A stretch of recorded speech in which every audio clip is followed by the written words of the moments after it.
Hey everybody, my name's Nate, and I figured with all this coronavirus stuff I'd actually be able to take a minute to answer a question that I was looking for and couldn't really find one, and it was how to build porch railings around aluminum round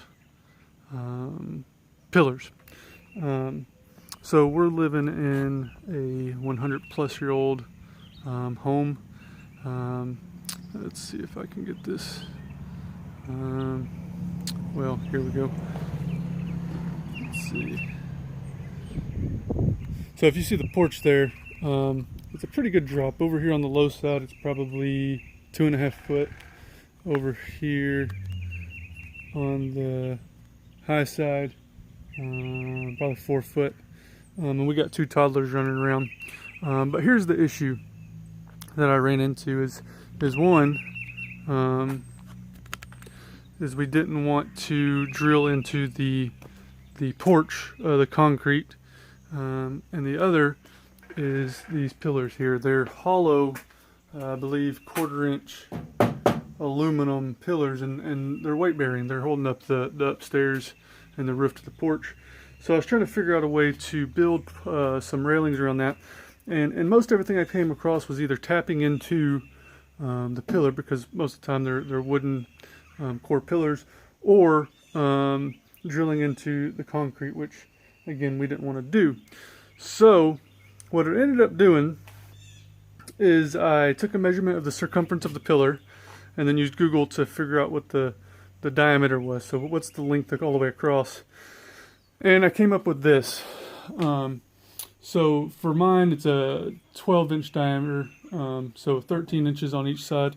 And I created a box, a pressure box that's going to pressure against this to give it some support, but we're not actually reducing the integrity of the pillar.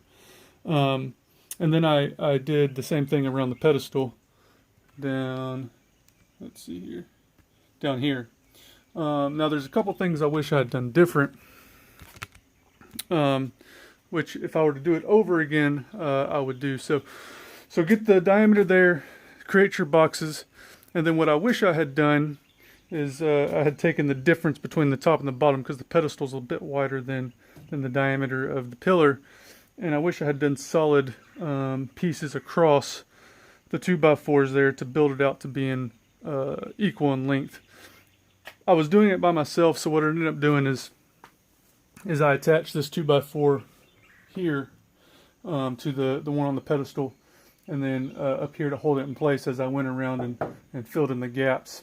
If I were to do it over again, I'd get somebody to help me, or at least as I would get my differences there, and then what I would have used is a 1x4 and then another 2x4 to create the difference between the two sides there, and then built the supports on the corners instead of in the middle. It would help maintain the squareness of it a little bit better, but it would also make it easier as far as boxing this in. So my plan eventually is to take 1x6s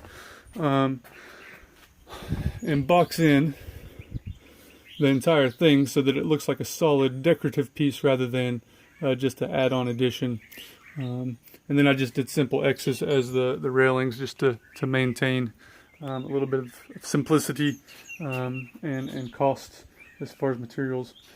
So I looked all over, trying to find some answers there, and that's what I did. I just took the diameter, built a box around the column, around the pedestal, connected them, evened them out so they're all one solid width, and then going to box them in. So I hope that helps. If you have any questions, let me know. Let me go ahead and close this. What I decided to do, again, having toddlers, is I was thinking, oh, just the rails would do. Well, then our 1.5-year-old decided that he wanted to try to go down the stairs by himself and fell down the last two. So I decided, okay, I need to put a gate up. And so, again, without being able to tap into the concrete, I used post anchors there to create a foundation for the gate. So hopefully that helps. You know, if you're using this time to kind of work on the house and get some things done, you know, that's kind of what I'm hoping to do if Mother Nature allows, with the rain and all that. But Anyway, comment below if you have any ideas, suggestions, comments. I'd love to hear them. Never having done this before, I'm pretty proud of it. So, all right, everybody, take care.